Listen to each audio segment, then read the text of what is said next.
إن الله وملائكته يصلون على النبي يا أيها الذين آمنوا صلوا عليه وسلموا تسليما.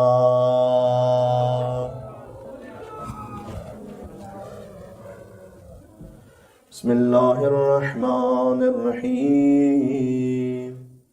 اللهم إني أسألك برحمتك التي وسعت كل شيء، तेरी रहमत का वास्ता जो हर शय पर छाई हुई है, वबिक़ुव्वतिक अल्लती क़हरत बिहा कुल्ल शय, तेरी क़ुव्वत का वास्ता जो हर शय पर गालिब है, वख़ज़अ लहा कुल्लु शय वज़ल्ल लहा कुल्लु शय, जिसके आगे हर चीज़ हक़ीर है, वबिजबरूतिक अल्लती ग़लबत बिहा कुल्ल शय वबिइज़्ज़तिक अल्लती ला यक़ूम लहा शय वबिअज़मतिक अल्लती मलअत कुल्ल शय वबिसुल्तानिक अल्लज़ी अला कुल्ल शय वबिवजहिक अलबाक़ी बअद फ़नाइ कुल्लि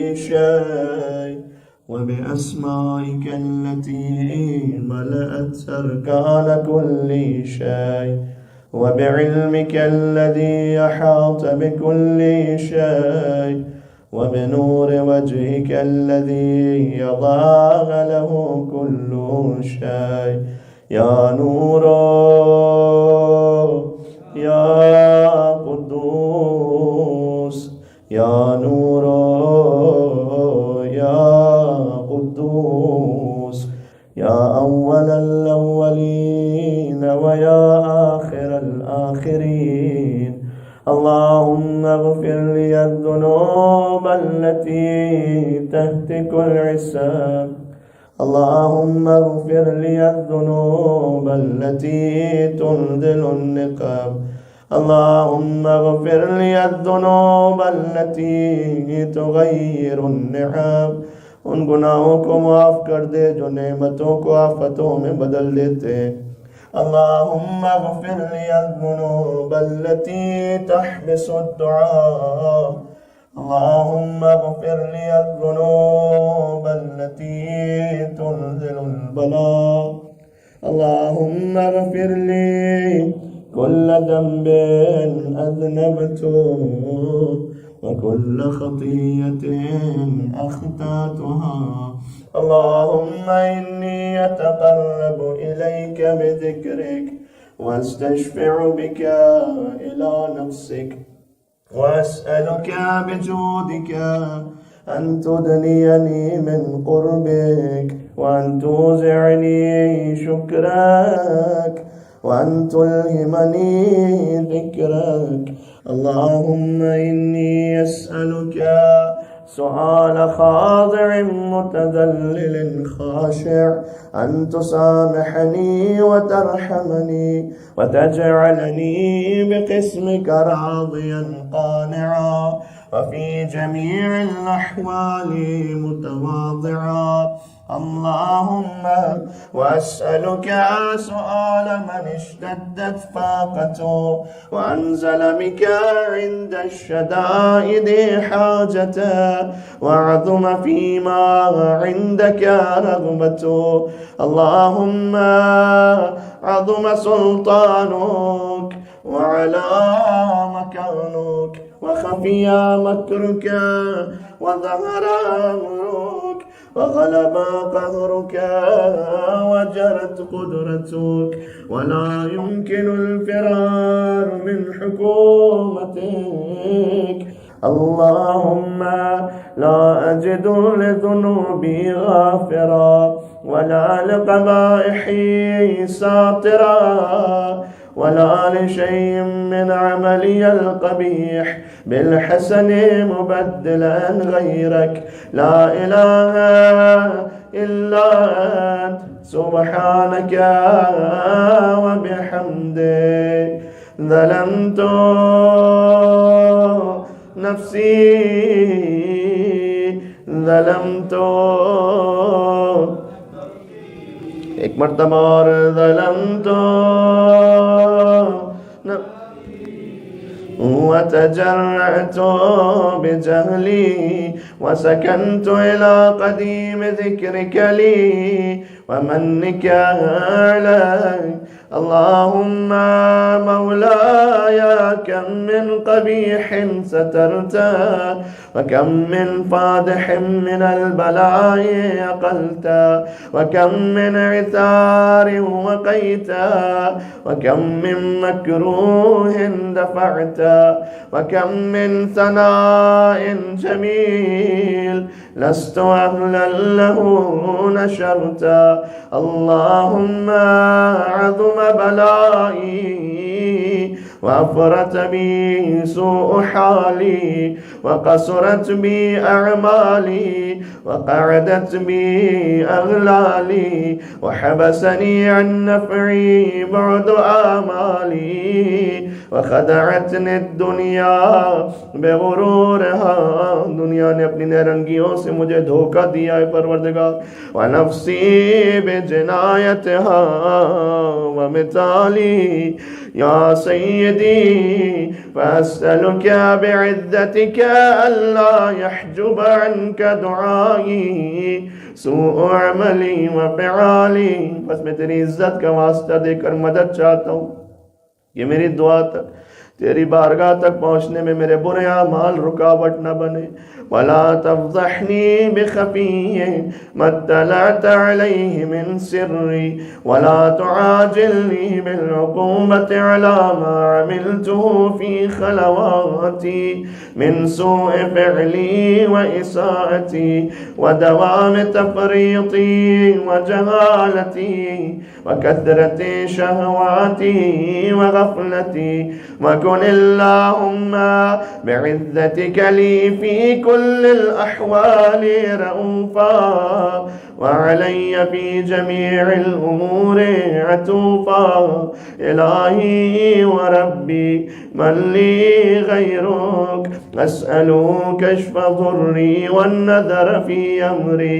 इलाही व मौलाय अजरैत अलैय हुक्मन इत्तबअतु फ़ीहि हवा नफ़्सी वलम अहतरिस फ़ीहि मिन तज़यीन अदुव्वी फ़ग़र्रनी बिमा अहवा वअस्अदहु अला ज़ालिकल क़ज़ा फ़तजावज़तु बिमा जरा अलैया मिन ज़ालिका बअद हुदूदिक वख़ालफ़तु बअद अवामिरिक फ़लकल हम्दु अलैया फ़ी जमीअ ज़ालिक वला हुज्जत ली फ़ीमा जरा अलैया फ़ी क़ज़ाउक वअल्ज़मनी हुक्मुक वबलाउक वक़द अतैतुक या इलाही बअद तक़सीरी वइस्राफ़ी अला नफ़्सी मुअतज़िरन नादिमा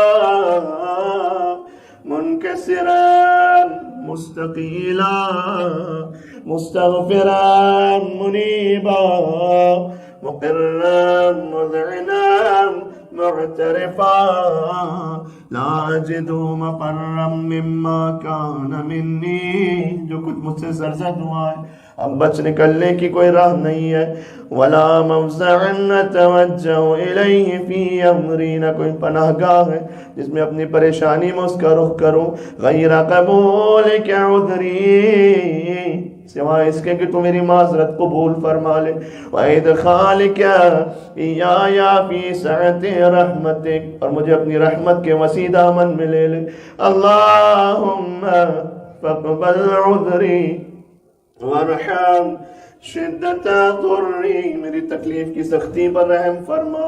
वफ़ुक्कनी मिन शद्दी वताक़ी या रब्बि इरहम ज़अफ़ बदनी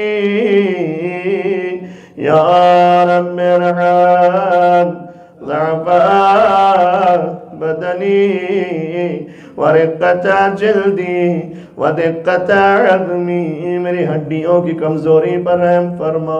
या मन बदा खल्क़ी, तूने ही मेरी खिलकत का आगाज़ किया।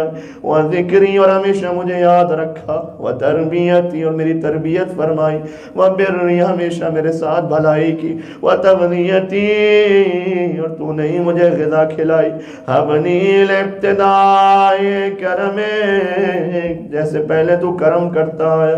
वसालिफ़े बिर्र क्या भी, ऐसा ही करम जारी फरमा। या इलाही व सय्यदी व रब्बी, अतराका मुअज़्ज़िबी बिनारिका बअद तौहीदिक व बअद मन तवालैक क़ल्बी मिन मअरिफ़तिक व लहज बिही लिसानी मिन ज़िक्रिक वअतक़दहु ज़मीरी मिन हुब्बिक व बअद सिद्क़ इअतिराफ़ी व दुआई ख़ाज़िअन लिरुबूबिय्यतिक हय्यात अंत अकरमु मिन अन तुज़य्यअ मन रब्बैता औ तुबाइद मन अदनैता औ तुशर्रिद मन आवैता औ तुसल्लिम इलल बलाइ मन कफ़ैता व रहमता। तो ऐसे शख्स को अज़ाब के हवाले कर देगा जिसे तेरी रहमत की उम्मीद लगी होगी। वलैत शिअरी, मैं कैसे मान लूँ है परवरदिगार। या सय्यदी व इलाही व मौलाया, अतुसल्लितुन नार अला वुजूहिन खर्रत लिअज़मतिका साजिदा व अला अलसुनिन नतक़त बितौहीदिका सादिक़ा व बिशुक्रिका मादिहा व अला क़ुलूबिन इअतरफ़त बिइलाहियतिका मुहक़्क़िक़ा व अला ज़माइर हवत मिनल इल्मि बिक हत्ता सारत ख़ाशिआ व अला जवारिह सअत इला औतान तअब्बुदिका ताइआ व अशारत बिइस्तिग़फ़ारिका मुज़अिना मा कज़ा ज़न्नु बिक वला उख़बिरना बिफ़ज़लिका अन्क या करीमा या रब या करीम या करीमा या रब वअन्त तअलमु ज़अफ़ी अन क़लीलिन मिन बलाइ दुनिया व उक़ूबातिहा व मा यजरी फ़ीहा मिनल मकारिह अला अहलिहा अला अन्न ज़ालिका बलाउ व मकरूह क़लीलुम मक़तूह यसीरुम बक़ाउह क़सीरुम मुद्दतुह। एक और सलवात दे दीजिएगा।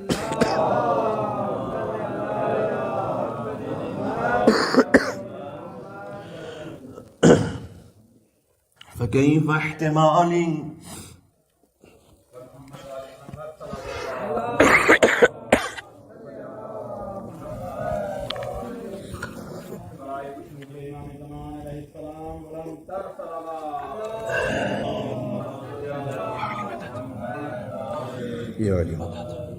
फ़कैफ़ इह्तिमाली लिबलाइल आख़िरह वजलील वक़ूइल मकारिह फ़ीहा वहुव बलाउन ततूलु मुद्दतुहु वयदूमु मक़ामुहु वला युख़फ़फ़ु अन्हु लिअन्नहु ला यकूनु इल्ला अन ग़ज़बिका व इंतिक़ामिका व सख़तिक वहाज़ा मा ला तक़ूमु लहु अस्समावातु वल अर्ज़। या सय्यदी फ़कैफ़ ली व अना अब्दुका अज़्ज़ईफ़ु अज़्ज़लील अल-हक़ीर अल-मिस्कीन अल-मुस्तकीन। या इलाही व रब्बी व सय्यदी व मौलाया लिअय्यिल उमूर इलैका अश्कू व लिमा मिन्हा अज़िज्जु व अबकी लिअलीमिल अज़ाबि व शिद्दतिही अम्न तूलिल बलाइ व मुद्दतिही ولئن صيرتني للعقوبات مع أعدائك وجمعت بيني وبين أهل بلائك وفرقت بيني وبين أحبائك وأوليائك فهبني يا إلهي وسيدي ومولاي وربي. صبرت على عذابك فكيف أصبر على فراقك، وهبني صبرت على حر نارك فكيف أصبر عن النذر إلى كرامتك.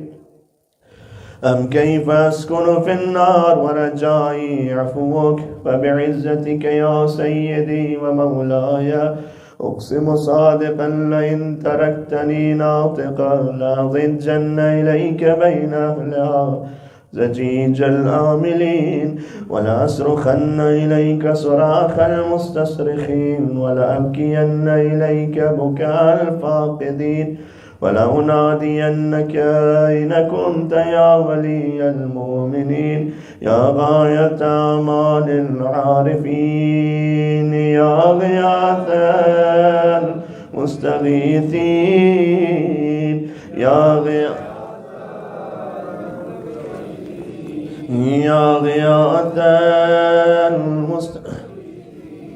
يا حبيب قلوب الصادقين، ويا إله العالمين. أفتراك سبحانك يا إلهي وبحمدك تسمع فيها صوت عبد مسلم سجن فيها بمخالفته وذاق طعم عذابها بمعصيته وحبس بين أسباقها بجرمه وجريرته، وهو يضج إليك ضجيج مؤمل لرحمتك ويناديك بلسان أهل توحيدك ويتوسل إليك بربوبيتك. يا مولاي فكيف يبقى في العذاب وهو يرجو ما سلف من حلمك؟ أم كيف تؤلمه النار وهو يأمل فضلك ورحمتك؟ أم كيف يحرقه لهيبها وأنت تسمع صوتا وترى مكانا؟ أم كيف يشتمل عليه زفيرها وأنت تعلم ضعفه؟ أم كيف يتقلقل بين أسباقها وأنت تعلم صدقه؟ أم كيف تزجره زبانيتها وهو يناديك يا رب؟ أم كيف يرجو فضلك في عتقه منها فتتركه فيها؟ أيها ما ذلك الظن بك ولا المعروف من فضلك ولا مشبه لما عملت به الموحدين من برك وإحسانك، فباليقين يقطع لولا ما حكمت به من تعذيب جاحديك وقضيت به من إخلاد معانديك لجعلت النار كلها بردا وسلاما وما كان لأحد فيها مقرا ولا مقاما، لكنك تقدست أسماؤك أقسمت أن تملأها من الكافرين من الجنة والناس أجمعين، وأن تخلد فيها المعاندين، وأن تجل ثناؤك قلت مبتدئا وتتولت بالإنعام متكرما. أفمن كان مؤمنا كمن كان فاسقا لا يستوون. إلهي وسيدي فأسألك بالقدرة التي قدرتها وبالقضية التي حتمتها وحكمتها وغلبت من عليه أجريتها أن تهب لي في هذه الليلة وفي هذه الساعة كل جرم أجرمته وكل ذنب أذنبته وكل قبيح أسررته وكل جهل عملته كتمته أو أعلنته أخفيته أو أظهرته، وكل سيئة أمرت بإثباتها الكرام الكاتبين الذين وكلتهم بحفظ ما يكون مني وجعلتهم شهودا علي مع جوارحي، وكنت أنت الرقيب علي من ورائهم والشاهد لما خفي عنهم، وبرحمتك أخفيت وبفضلك سترت، وأن توفر حظي من كل خير أنزلت، أو إحسان فضلت، أو بر نشرت، أو رزق بسطت، أو ذنب تغفره، أو خطأ تستر. يا ربي يا ربي يا ربي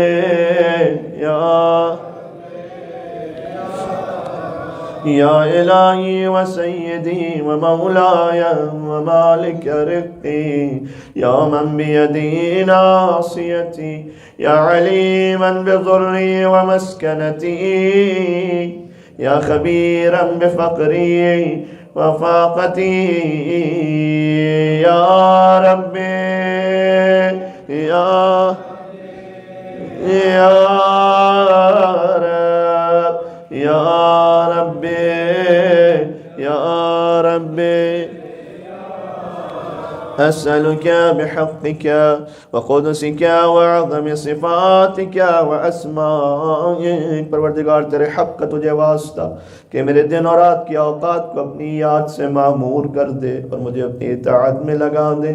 बिअज़म सिफ़ातिक व अस्माइक अन तजअल औकाती मिन अल-लैल वन-नहार बिज़िक्रिक मअमूरा وبخدمتك موصولا وأعمالي عندك مقبولا حتى تكون أعمالي وأورادي كلها وردا واحدا وحالي في خدمتك سرمدا. يا سيدي يا من عليه معولي، يا من إليه شكوت أحوالي. يا ربي يا ربي يا ربي يا ربي قوم على خدمتك जवारही, मेरे आज़ा को अपनी इताअत और इबादत के लिए कवी बना दे। वशदुद अलल अज़ीमत जवारही, मेरे इरादों को मजबूत कर दे। वअबली अल जिद्द फ़ी खशियतिक वद्दवाम फ़िल इत्तिसाल बिखिदमतिक हत्ता असरह इलैक फ़ी मयादीन अस्साबिक़ीन व उसरिअ इलैक फ़िल बारिज़ीन व अश्ताक़ इला क़ुर्बिक फ़िल मुश्ताक़ीन व अदनु मिनक दुनुवल मुख़लिसीन وأخافك مخافة الموقنين واجتمع في جوارك مع المؤمنين. اللهم ومن أرادني بسوء فأرد ومن كادني فكد واجعلني من أحسن عبيدك نصيبا عندك وأقربهم منزلة منك وأخصهم زلفة لدي، فإنه لا ينال ذلك إلا بفضلك. وجد لي بجودك واعتب علي بمجدك واحفظني برحمتك واجعل لساني بذكرك لهجا وقلبي بحبك متيما ومن علي بحسن إجابتك وأقل لي عثرتي واغفر زلتي، فإنك قضيت على عبادك بعبادتك وأمرتهم بدعائك وضمنت لهم الإجابة. तूने दुआ की कबूलियत की ज़मानत ली है। फ़इलैक या रब्बी नसबतु वजही, से परवरदिगार मैंने अपना रुख तेरी तरफ किया। वइलैक या रब्बी मददतु यदी, और तेरे आगे हाथों को फैला दिया। फ़बिइज़्ज़तिक अस्तजिब ली दुआई वबल्लिगनी मुनाया वला तक़ता मिन फ़ज़लिक रजाई वक्फ़िनी शर्रल जिन्नि वल इंस मिन अअदाई। या सरीअर रिज़ा या सरीअर रिज़ा, दुआ खत्म हो गई, एक बार और या सरीअर اغفر لمن لا يملك إلا الدعاء فإنك فعال لما تشاء يا من اسمه دواء وذكره شفاء وطاعته غنى ارحم من رأس ماله الرجاء وسلاحه البكاء يا سابغ النعم يا دافع النقام يا نور المستوحشين في الظلام يا عالما لا يعلم صل على محمد وآل محمد وافعل بي ما أنت أهله وصلى الله على رسوله والأئمة الميامين من آله وسلم تسليما كثيرا.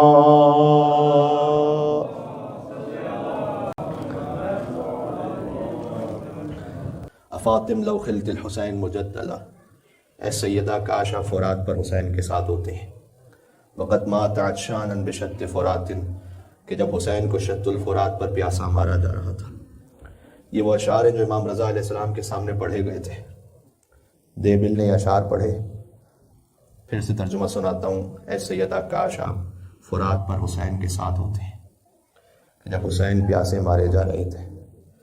تو اذا التمتت الخد فاطمہ عندہ، بس آپ حسین کے پاس بیٹھ کر اپنے رخساروں کو پیٹتی ہیں سیدہ. اللہ اکبر. اور آپ کے رخ انور پر آنسوؤں کی نہریں جاری ہوتی ہیں. امام رضا نے فرمایا اے دیبل یہ شعر بھی پڑھ لے.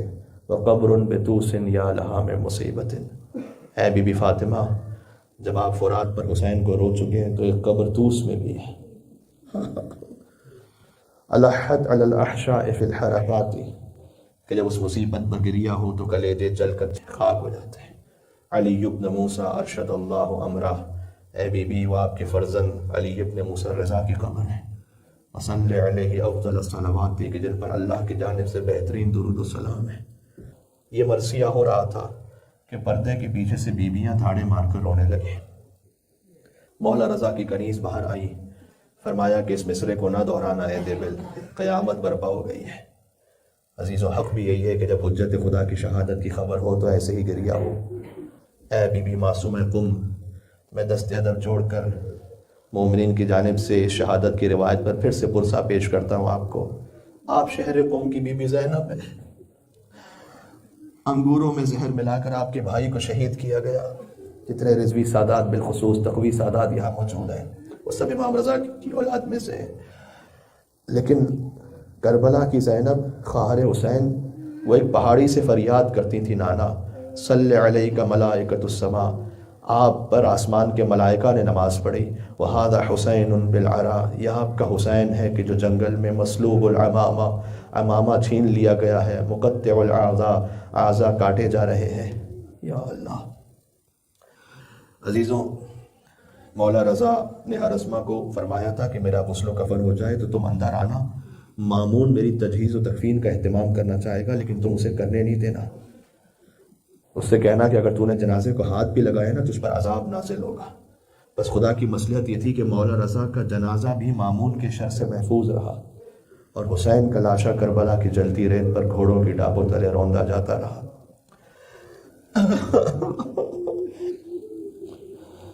مامون نے جب مولا رضا کو دربار میں بلایا تو انگور پیش کیے، یہ کہتے ہوئے کہ اس سے بہتر انگور ممکن نہیں ہے. مولا نے کہا جنت میں انگور اس سے بہتر ہے.